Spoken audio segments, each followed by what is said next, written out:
Pushkin. The following podcast contains explicit language.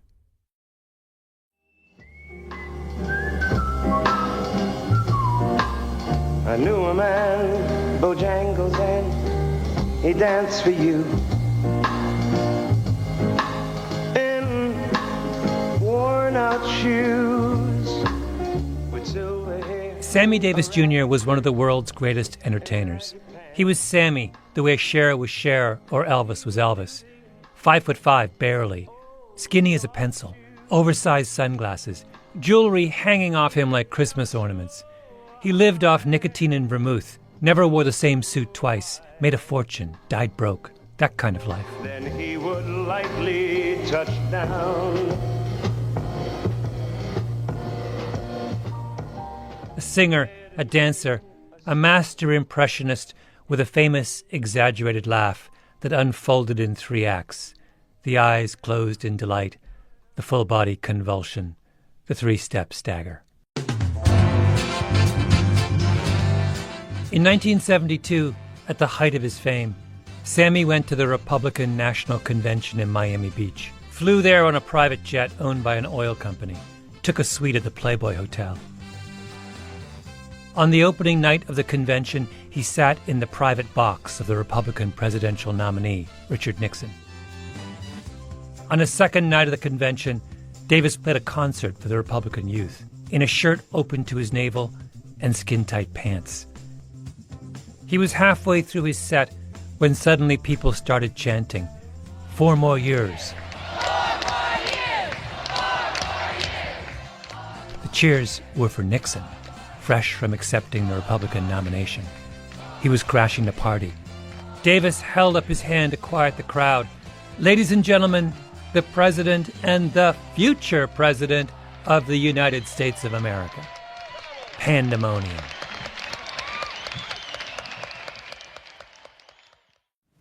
I am opposed to busing for the purpose of achieving racial balance in our schools. I have spoken out against busing scores of times over many years. Richard Nixon was, in 1972, the leading practitioner of what was known as the Southern strategy, the attempt to use racist appeals to win over Southern white voters to the Republican Party. He nominated 2 Southerners to the Supreme Court, men who were such committed segregationists and so deeply unqualified that the Senate wouldn't confirm them. In the privacy of the Oval Office, Nixon referred to black people as niggers and jigaboos. He did his best to delay the integration of American public schools. He once complained to one of his aides that the anti-poverty programs established by his predecessors were a waste of money because African Americans were genetically inferior. It was just 4 years since Martin Luther King Jr. was shot in Memphis, and the president seemed bent on reversing everything the civil rights movement had fought for. Black people in 1972 did not like Richard Nixon. That is, except for one of the most famous black men in the country, Sammy Davis Jr., who sat in the Nixon family box, performed at the Nixon coronation, and who crossed the stage and wrapped one of the most famously chilly and awkward of all presidents in a joyful, excited, loving hug. Let me read to you Will Haygood's description of that moment in his biography of Sammy Davis Jr. The public had rarely seen Nixon in such an embrace, even with his own wife. And Nixon, letting loose with a slow, widening grin, towering over Davis, wrapping his arms across his own chest so awkwardly and yet tenderly like some flushed teenage kid, and all those white delegates and all those Nixon placards, and Davis leaning on the president's shoulder as if Nixon were kin. Nixon and Sammy in full embrace. When people remember Sammy Davis Jr., that's what they think of, the photograph of that moment. Sammy never got over it. My name is Malcolm Gladwell. You're listening to Revisionist History, my podcast about things forgotten and misunderstood.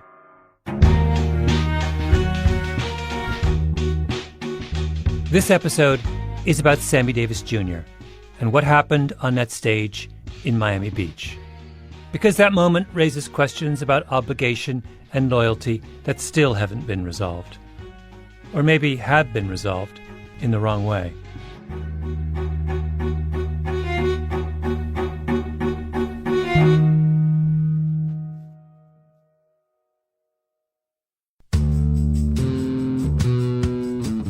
To understand this, you have to go back to what young brother here referred to as the house Negro and the field Negro, back during slavery.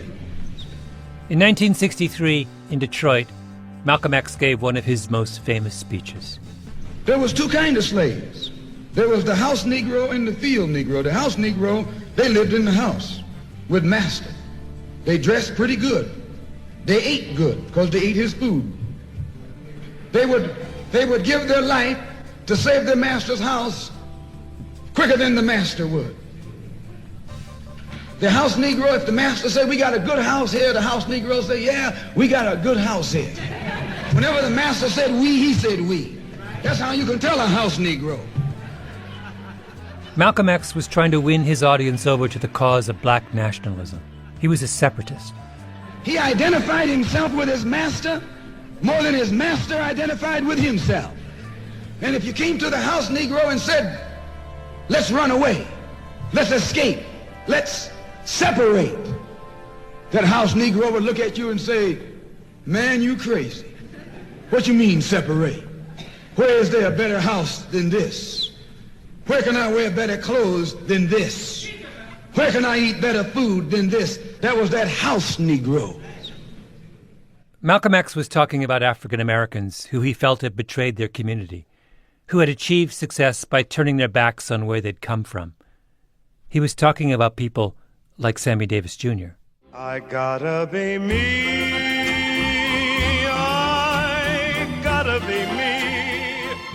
What else can I... Davis was an epic talent. He was Michael Jackson before Michael Jackson. He was the first black person in history who could sell out performances around the world, a charter member of Frank Sinatra's Rat Pack, a staple in the tabloids for 40 years. There's a sequence I love from a gala in Sammy's honor in 1989, marking his 60th anniversary in show business. Gregory Hines, a legendary tap dancer, does a number for Sammy, who's sitting in the front row.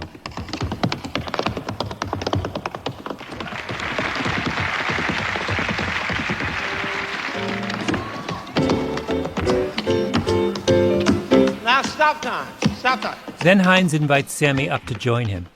Sammy's just had his hip replaced. He'll be dead from cancer within the year. He puts on his tap shoes, hobbles on stage, and the two of them do a dance-off. I swear to God, if you don't believe me, look it up for yourself. Sammy blows him away. At the end, Hines gets down on his knees and kisses Sammy's shoes.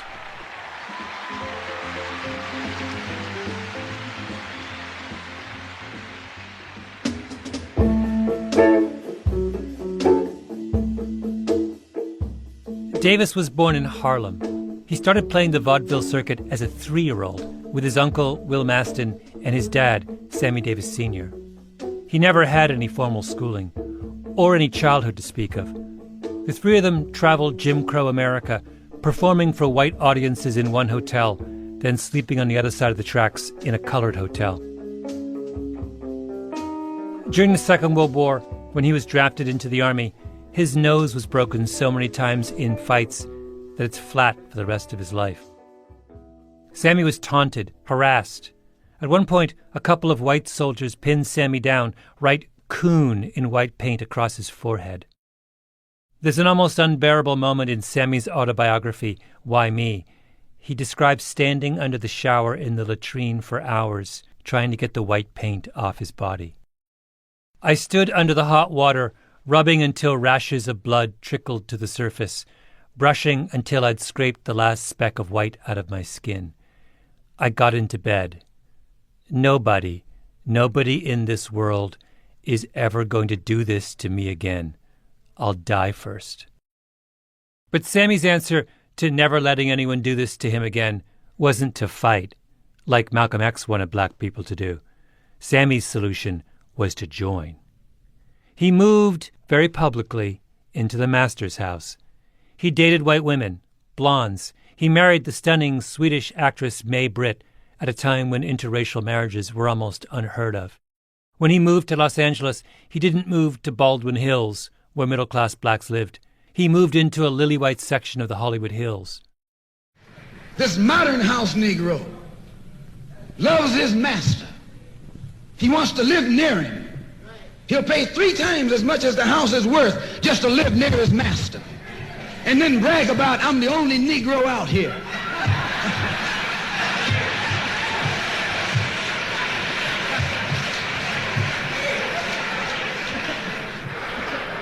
I'm the only one on my job. I'm the only one in this school. You're nothing but a house Negro.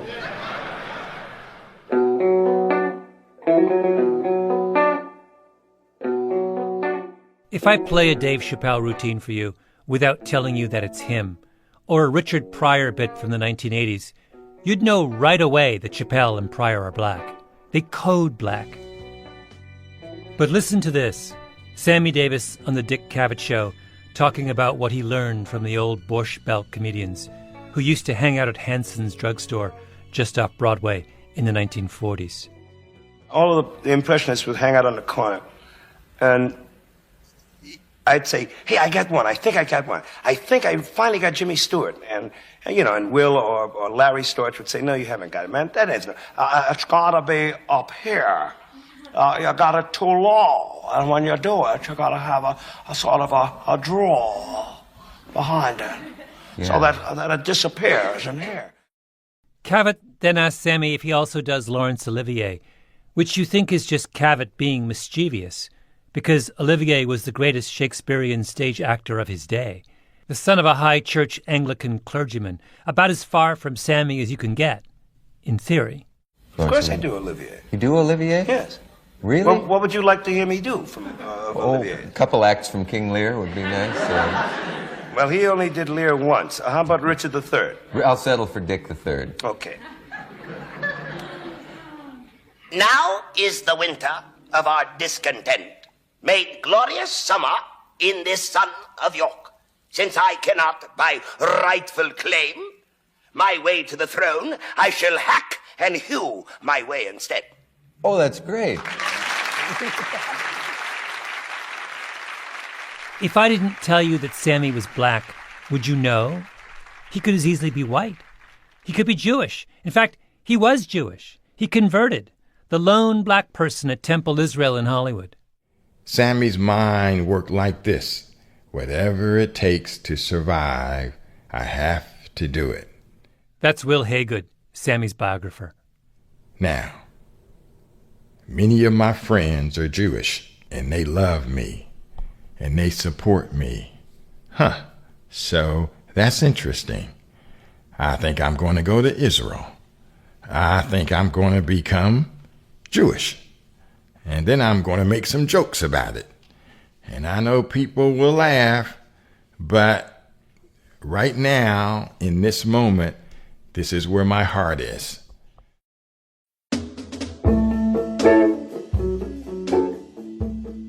Sammy meets Nixon in 1954.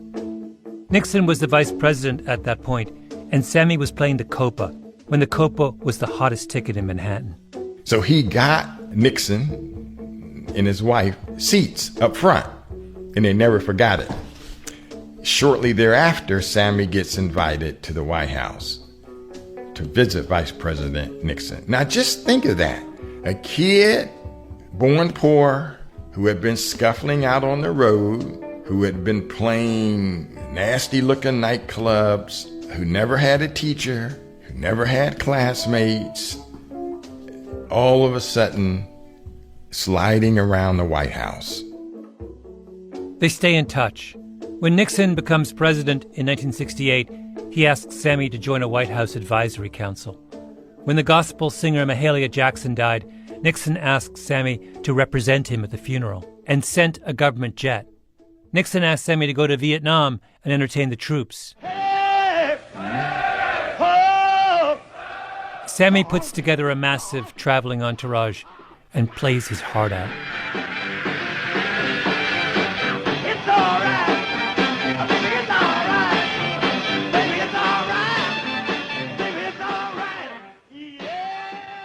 If you look at the back cover of Sammy's autobiography, Why Me?, there's a blurb from Alex Haley, who wrote Roots, another from Aaron Spelling, the creator of 90210, among a million other things, another from Frank Sinatra and Michael Jackson and Liza Minnelli. It's maybe the greatest blurb lineup in the history of publishing. And then there's Richard Nixon, who writes, Sammy is one of the great living Americans. It wouldn't matter what color he was. With his intelligence, he could make it at anything, anywhere. It wouldn't matter what color he was? That sounds like something you would say about someone who comes from privilege, to flatter them into thinking they would have succeeded even without their privilege. It wouldn't matter if Mark Zuckerberg were an orphan from a remote village in the Himalayas. He's so smart he would still be a billionaire. It's totally nuts to say it wouldn't matter if he hadn't had those privileges about a black man born in Harlem in 1925 who never had any privileges. Sammy comes to Nixon pretending he isn't black, and Nixon comes to Sammy forgetting he's black. Their relationship is a kind of delusional post-racial fantasy.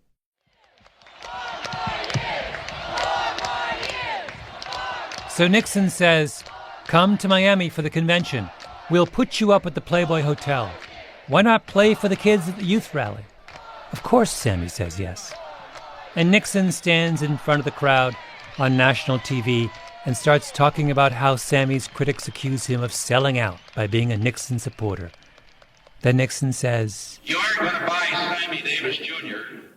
by inviting him to the White House. You're going to buy him by doing something for America. Nixon waits for the applause to die down. He's looking the other way. Sammy sneaks up from behind, wraps his arms around him.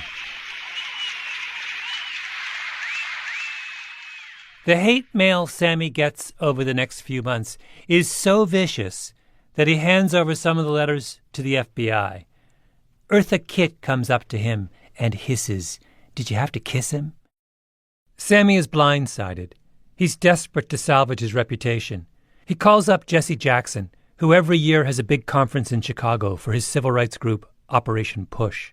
I am somebody. I am somebody. In 1972, Jackson had lined up virtually every Motown and gospel star. The Temptations, Marvin Gaye, the OJs, Curtis Mayfield, Roberta Flack. Sammy says, I want to perform. Jackson says, yes. Brings him out on stage. I am here because I have come home as a black man. Disagree, if you will, with my politics, but I will not allow anyone to take away the fact that I am black. Now, that's all I can say, except that I would like to sing. But who is he kidding? It's September 28, 1972, a little over a month since he was hugging the enemy in Miami. For the rest of his life, Sammy would be haunted by his reception. You said maybe one of the worst things that happened to you, I read, was being booed by people. And I think it was in Chicago. Yeah. This is Sammy, in an interview years later with Tom Cottle on the Boston ABC affiliate. It was the first time that I'd ever been rejected by my own people, because it was predominantly a black audience. Because of your embracing of Nixon. Yeah, the embracing of Nixon and all of that. Jesse was there, as he always had been before, prior to, and as he's been since, to be supportive as a friend. And I was about ready to literally run off the stage, and he said no. And he made me stay, and he talked to the audience, and made me perform. And what did Sammy sing? Whether I'm right or whether I'm wrong. You can't make this up. Whether I find a place in this world or never belong, I gotta be me. I gotta be me. What else can I be? But the hurt of being booed was... I know I want to experience that kind of hurt again. I want to live not merely survive. Afterwards, Sammy went home and got drunk. So now you have a 20th century type of Negro today. A 20th century Uncle Tom. He's just as much an Uncle Tom today as Uncle Tom was 100 and 200 years ago. Only he's a modern Uncle Tom. That Uncle Tom wore a handkerchief around his head. This Uncle Tom wears a top hat. Sammy sold his own people out. In the middle of a life and death struggle, he put on a top hat and tap danced for the master.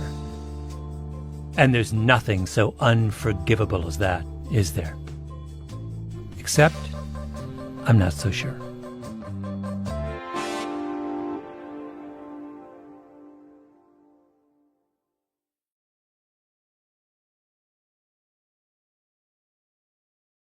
I had been given the opportunity through a company that I was consulting to interview the first women entering their sales force. That's Rosabeth Cantor. She's a professor at the Harvard Business School, talking about a research project she did back in the 1970s. It was for a big industrial firm headquartered at the time in New York City. They had a sales force of 300 people, all men, and they just hired 20 women.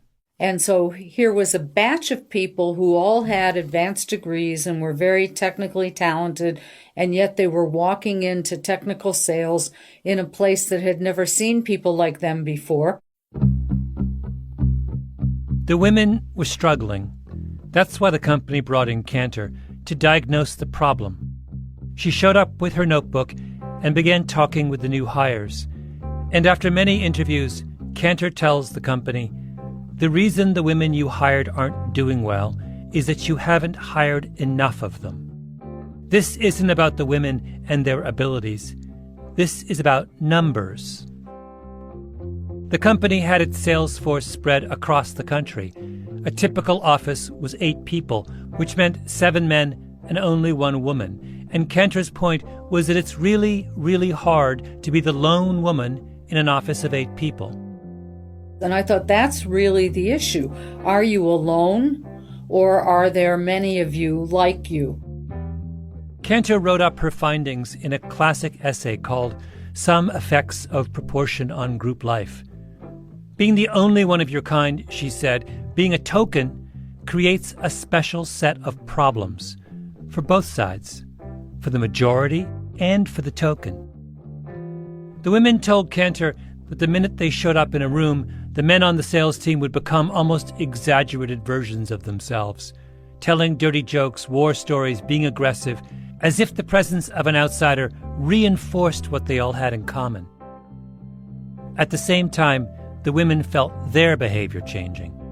They felt scrutinized, not as individuals, but as members of their category, which left them self-conscious, uneasy.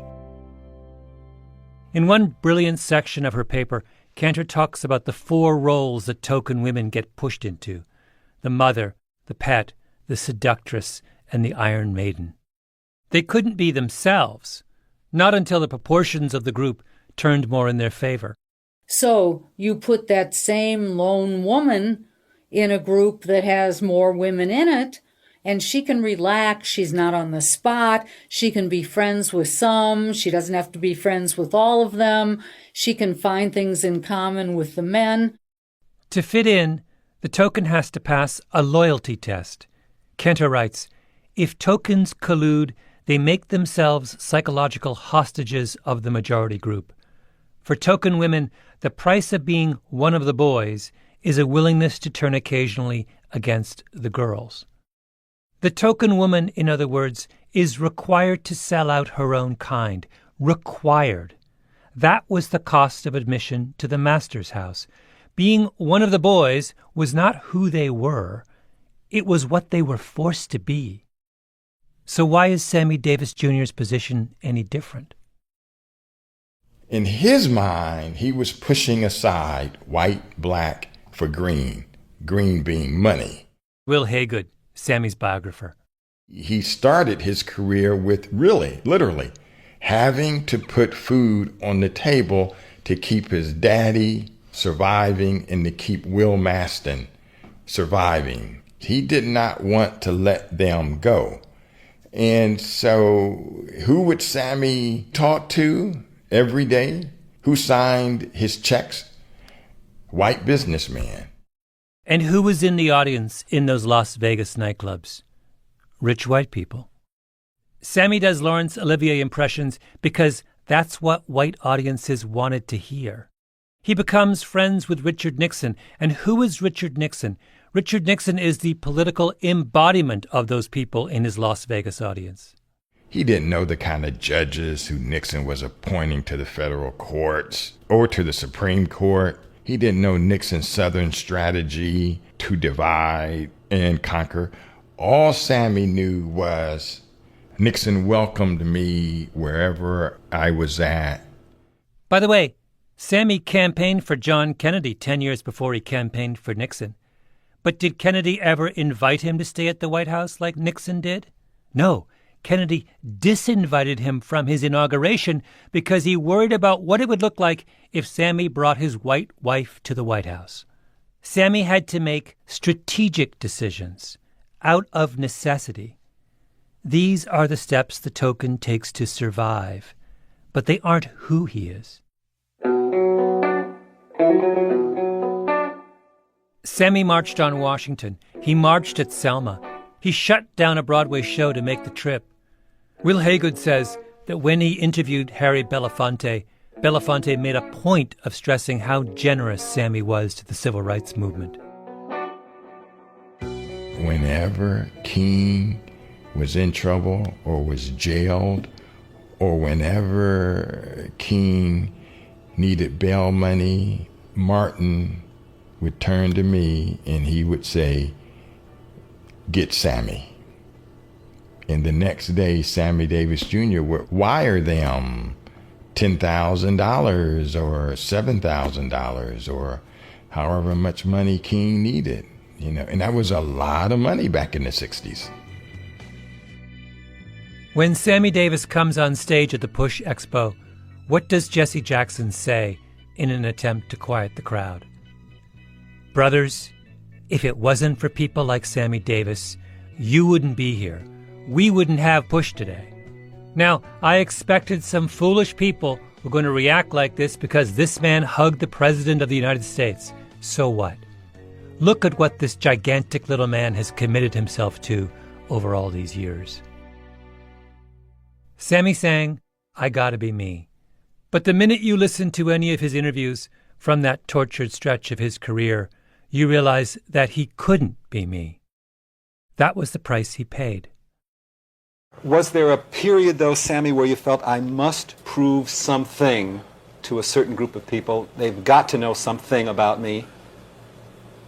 I guess the first 45 years of my life. You were doing just that? That's all I was doing. Ladies and gentlemen, from the celebrity room of the Grand Hotel, Dean Martin honors our man of the hour, Sammy Davis Jr., with tonight's guests, Freddie Prinze.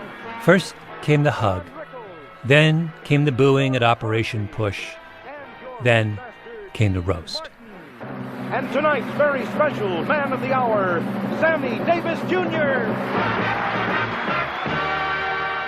The singer and comedian Dean Martin did a regular series of celebrity roasts from Las Vegas during the 1970s. They were broadcast on NBC on Thursday nights, national television. The featured guests were a who's who of that era: Muhammad Ali, Ralph Nader, Frank Sinatra, Truman Capote. It was a ritual of comic humiliation. The guests took their medicine. The country watched in mock horror. In April of 1975, it was Sammy Davis Jr.'s turn. At the microphone is the host, Dean Martin of Rat Pack fame. Big, tall, handsome guy. His shtick was that he always pretended he was drunk, even when he was. And in recognition of one of the great black men of our time, even the NBC peacock is wearing an afro. Why does Sammy agree to this? For the same reason he hugged Richard Nixon. Because the world represented by the roast was the world Sammy has been trying his whole life to join. It's the club. And what is a celebrity roast? It's a ritual of initiation. The target of the roast agrees to be roasted because being roasted is proof that you belong. Only what does this roast prove? That Sammy isn't one of them. The first booking he got was in Atlanta. As Sammy stepped off the plane, he was met by the governor and a rope. Even the Ku Klux Klan took notice of Sammy. They voted him most likely to be next.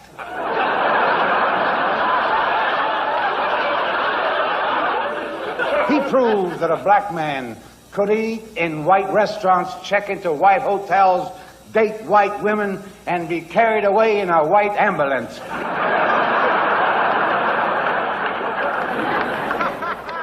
Then Dean Martin pretends to read telegrams from well-wishers.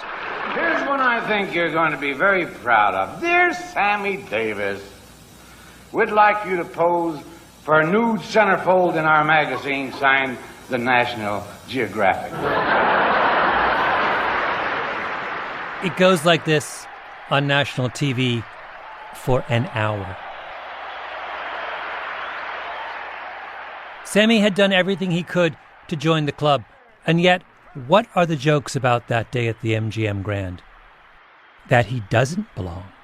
That he's black, and he'll always be black. Sammy sold out, but you can only sell out if someone's buying. Hey, you took your glass, you getting tired, Sammy? Want to take a watermelon break? That's Milton Berle, supposedly one of Sammy's oldest friends. The reason I say that is because Sammy hasn't been feeling well lately. Last month, he had an operation on his throat, and they had a problem. They had to roll him in flour to find his mouth. Admit it, Sammy, the last time you had cash in your hand is when you bought your freedom from Scarlett O'Hara. Sammy has always been for civil rights. One time in Mississippi, he told the bus driver that he wanted to be on the front of the bus. So the driver tied him to the bumper.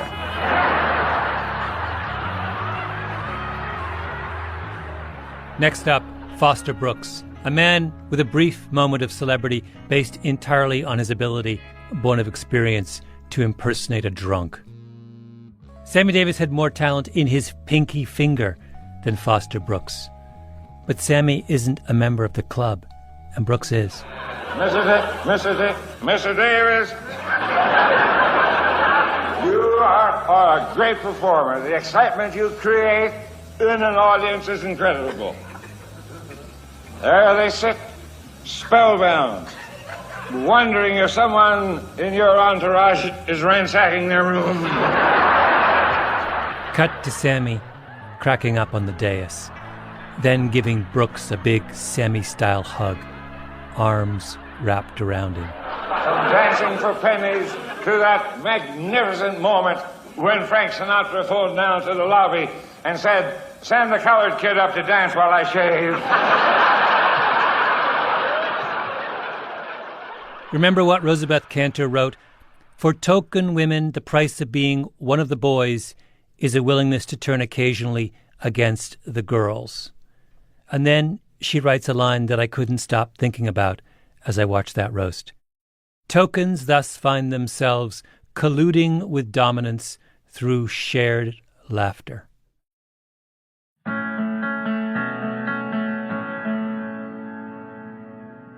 At the end of the evening, Sammy gets up, and there's a moment when you think he's going to lash out, to stand up to the humiliations of the previous hour. But we only think that because it's now. The doors are now open to black entertainers, so that's what would happen today. Can you imagine how Chris Rock or Dave Chappelle or Wanda Sykes or Tiffany Haddish would respond to an evening like that? I mean, a bloodbath. But Rock has Chappelle, and Chappelle has Sykes, and Sykes has Haddish, and 100 others. And when you have numbers, you have power. But Sammy was the first. He didn't have numbers. It's the second generation that gets to defend itself, not the first. Thank you. I would first of all, like to thank a man that I love very, very much for giving me this honor, Mr. Dean Martin.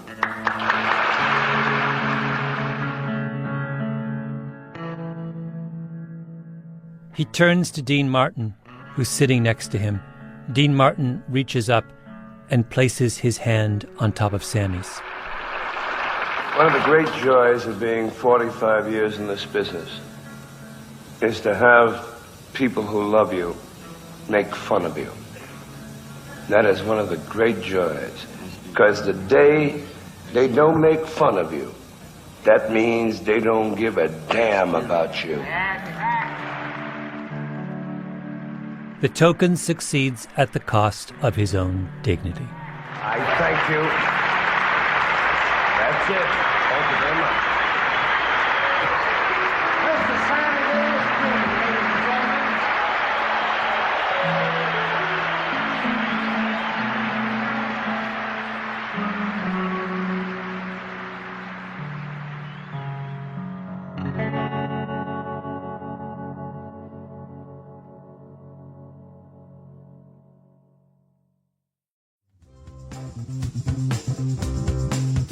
Revisionist History is a Panoply production.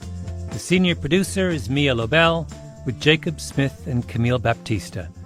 Our editor is Julia Barton. Flawn Williams is our engineer. Fact-checking by Beth Johnson. Original music by Luis Guerra. Special thanks to Andy Bowers and Jacob Weisberg. I'm Malcolm Gladwell.